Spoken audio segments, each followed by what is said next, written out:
Se você já despertou no meio da noite, com aquele aperto inexplicável no peito, questionando-se no silêncio do quarto, com o coração acelerado e uma dúvida que não confessa a ninguém. Se eu partisse hoje, eu estaria pronto para olhar nos olhos de Jesus. O que a maioria das igrejas não te ensina é que o grande trono branco não será um exame de teologia, mas um acerto de contas sobre algo muito mais profundo. Hoje eu vou revelar as 3 perguntas exatas que Jesus fará a você. E a resposta para a última delas vai determinar onde você passará a eternidade. Fique comigo, porque os próximos minutos podem mudar o seu destino. Existe uma realidade sobre o dia do julgamento que a maioria das instituições religiosas não ensina com a profundidade necessária. Eu sei que você carrega essa dúvida silenciosa, aquela insegurança que não se compartilha no banco da igreja, nem durante os hinos ou quando as mãos se levantam em adoração. No fundo, na solidão da madrugada, o pensamento ecoa, e se não for o suficiente, e se, ao chegar diante dele, eu for confrontado com algo que não sei responder, talvez você já tenha tentado compensar esse vazio, sendo mais religioso, intensificando orações ou jejuns, mas a incerteza permanece. Preste atenção, pois nos próximos instantes vou expor as 3 indagações exatas que Jesus Cristo apresentará a você diante do grande trono branco, e elas são profundamente diferentes do que o senso comum imagina.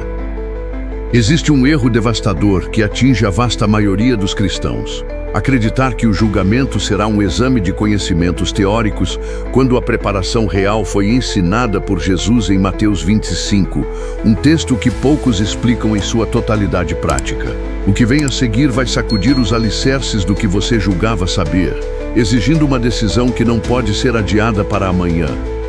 A primeira reflexão que nos aguarda no trono não diz respeito à sua frequência nos cultos, a quantidade de orações decoradas ou se você concluiu a leitura bíblica anual.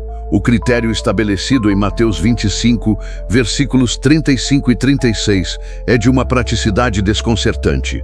Porque tive fome, e destes-me de comer, tive sede, e destes-me de beber, era estrangeiro, e hospedastes-me, estava nu, e vestistes-me, adoeci, e visitastes-me, estive na prisão, e fostes ver-me.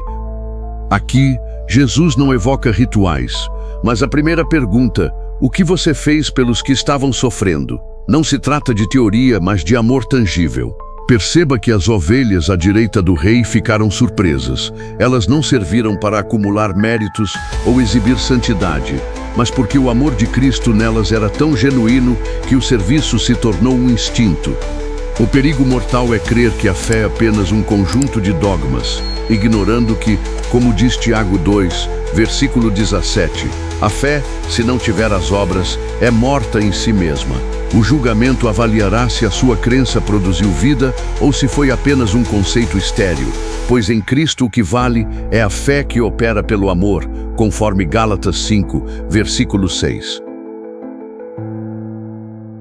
Isso nos conduz a um nível ainda mais íntimo de confronto. Jesus afirma: sempre que o fizestes a um destes meus pequeninos irmãos, a mim o fizestes. Mateus 25, versículo 40, isso estabelece a segunda pergunta: você me reconheceu nos outros? É fácil amar um Cristo glorificado e distante, mas é desafiador reconhecê-lo sob o disfarce da miséria, da enfermidade ou do abandono. Se alguém professa amar a Deus, mas fecha o coração ao próximo, a Bíblia é categórica em 1 João 4, versículo 20, ao chamá-lo de mentiroso. É a ilusão da performance religiosa, mãos erguidas no culto e olhos fechados para o morador de rua na saída, até o dia em que o Espírito Santo te confrontar na madrugada, mostrar-te que amar a ideia de Jesus, sem amar as pessoas que ele ama, é uma mentira bem embalada. Lembre-se do alerta em Mateus 7, versículo 22 e 23. Muitos dirão que profetizaram e fizeram milagres, mas ouvirão um nunca vos conheci. Porque onde não há o fruto do Espírito, que começa pelo amor, Gálatas 5, versículo 22, a religião é apenas barulho. Finalmente, Ao vislumbrarmos o grande trono branco descrito em Apocalipse 20, versículos de 11 a 15, vemos que os livros das obras e o livro da vida são abertos. As obras não compram a salvação, mas elas são o fruto que prova a natureza da árvore. Pelos seus frutos os conhecereis. Mateus 7, versículo 20. Isso nos traz a terceira pergunta. Você verdadeiramente me conheceu ou apenas conheceu sobre mim? A vida eterna, segundo João 17, versículo 3, consiste em conhecer o único Deus verdadeiro e a Jesus Cristo.